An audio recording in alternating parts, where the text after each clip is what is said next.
Ang alam na lang po namin, minsan po, sabi nga, isang tuka. Kaya kahit mga bata po, naturuan po ng ibang mga magulang, dahil minsan binibenta pa ng mga katawan, para makakain po. Marami na po mga magulang na hindi na po iniisip ang kapakanan ng mga bata. Ang iniisip po na siya na lang po na makakain. Makaano po na sa gutom. Araw-araw po na mangailangan. Kaya kahit anak, kaya nilang ibinta sa ibang pamamaraan po. Nararamdaman ko po yung pagkadismaya ho ninyo sa kasalukuyang administrasyon. Ano po bang masasabi niyo? Ito po, nagrarally po kami ngayon. Kung hindi mo siya magbabago po, sana man po, mababa po siya. Dasal po namin, alam namin, may Panginoon po. Nasa likod namin, nakikinig sa mga anak niya na humingi po ng tulong. Na sana po, sa pangalawang taon na ito, ng kanyang paglilingkod, na kung paglilingkod mga tatawag, sana mapagdan po siya ng matinong gobyerno. Umaasa po kami na ang Vice President po, ang papalit sa kanya.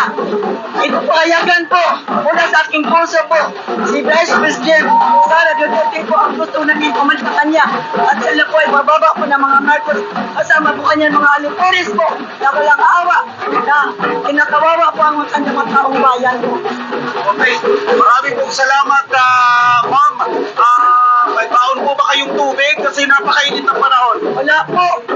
Okay, so sakripisyo din ito. Opo. Baka naman may mga kasama natin dito, may mga tubig po, no? Salamat po na marami po. Salamat po. Okay, maraming salamat mga kapartner. Ay tuloy-tuloy po ang thank you ma'am. Tuloy-tuloy po ang ating pag-atabay sa kasalukuyang nangyayari dito nga sa Senado. At marami pa tayong makakausap mga kapartner dahil kung kanina ay napag-usapan natin ang tungkol naman sa napakamahal na presyo ng bigas. Ngayon naman, isa sa mga idinadaing na mga kababayan natin yung napakamahal naman na presyo ng kuryente. Oo.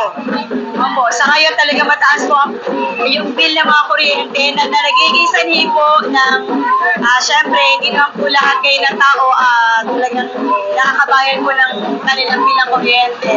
So humihiling kami sa gobyerno ngayon na ibalik po nila yung dating ng bill ng kuryente para po makatulong din po sa ating bansa. Sa tingin ninyo yung napakamahal na kuryente ngayon ay pahirap para sa mga kababayan natin? Yes, opo. Nagpapahirap.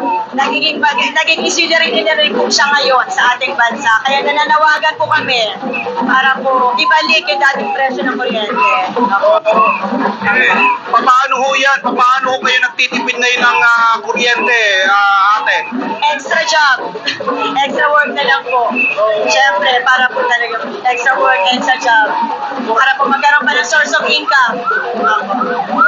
Kanina may mga tinanong ako, may problema sila doon sa pangakong napako ng gobyerno na babaan sa 20 pesos yung kilo ng bigas. Sa inyo naman ay kuryente.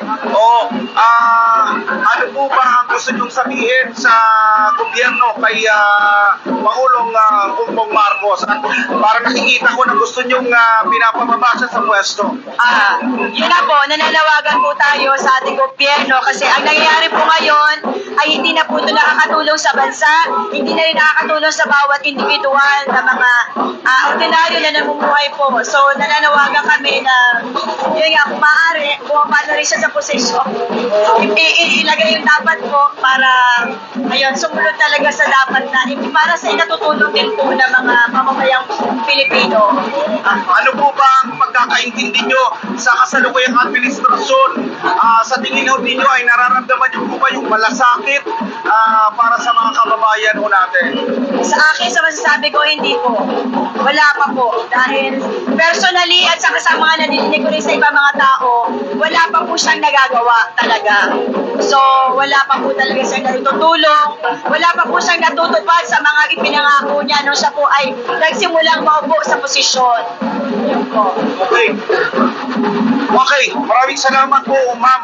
Ingat po. Kahit paano po ba yung tirik ng araw? Ano po ba ang gagawin ninyo? Magtitiis po kayo ngayon. Yes po, syempre po. Para po sa bansa at para sa sa ating Diyos at sa ating bansa. Opo. Ayan, sige, maraming salamat, ma'am. Oo, ingat po, ingat po. Mga kapartner, at ilan lamang yan sa mga mahalagang mga isyu na tinututukan ng ating coverage dito dahil bukod nga doon sa pagsuporta sa pagdinig doon sa PIDEA leads sa Komite ni Senator Ronald Bato de la Rosa ay nananawagan din sila ng pagbibitiw ng kasalukuyang administrasyon o ni Pangulong Bongbong Marcos dahil nga naman sa sinasabi nilang kamiguan na matutunan itong mga pangunahin na mga isyu sa ating lipunan. Unang-una ay ang panawagan na magpailalim o hamunin ang kasalukuyang administrasyon na mag-drug test dahil nga naman sa takot o pangamba nila na malagay sa alanganin ang kinabukasan ng marami sa mga kababayan natin, lalo na itong mga kabataan sa ilalim ng pamumuno ng isang leader na di umano'y gumagamit ng ipinagbabawal na gamot. Hanggang sa ngayon, nananawagan din sila na patuloy pa rin na hindi natutugunan itong pangako nila ng 20 pesos na presyo ng bigas sa maraming mga Pilipino at hanggang ngayon ay napakamahal pa rin ang presyo ng bigas. Kasama na rin ang kuryente at iba pa na mga pangunahing pilihin dito sa ating bansa. Hanggang sa susunod, mga kapartner, tuloy-tuloy lang ang ating coverage dito mismo sa harapan ng gusali ng Senado dahil nga naman sa sunod-sunod pa na pagpasok ng iba pa na mga supporters dito para magbigay ng suporta para sa pagdinig sa Senado. Ayan, tuloy-tuloy lang mga kapartner dahil ang pagdating ng iba-ibang mga grupo mula sa Muslim community, mula sa iba-iba ng mga taga-probinsya ng Lalawigan, mula sa Norte hanggang dito sa Metro Manila, mga kapartner. So tingnan natin patuloy na pagdami pagdasa ng mga kababayan ng natin para suportahan nga ang nasabing rally na ito.